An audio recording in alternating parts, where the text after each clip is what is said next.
చక్చకా లేవడం, హడావుడిగా brush paste అందుకోవడం, పళ్లకేసి బరబరా రుద్దడం, బ్రష్ చేశామా, ముఖం కడుక్కున్నామా, కాఫీ లేదంటే టీ తాగామా, పొద్దున్న లేవగానే ప్రతి ఒక్కరూ చేసేది ఇదే.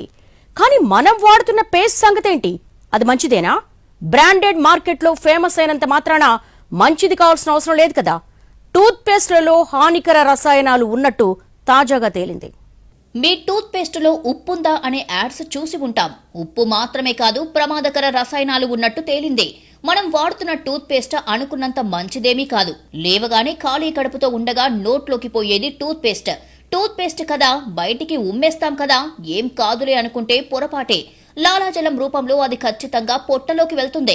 ఎంటీ స్టమక్ లోకి హానికర రసాయనాలు వెళ్తే తీవ్ర ఆరోగ్య ఇబ్బందులు ఎదుర్కోక తప్పదు. మనం రెగ్యులర్ గా వాడుతున్న టూత్ పేస్ట్ లో విషపూరిత లోహాలు ఉన్నాయని అమెరికాకు చెందిన ఓ సంస్థ అధ్యయనంలో తేలింది. లీడ్ సేఫ్ మామా అనే అమెరికన్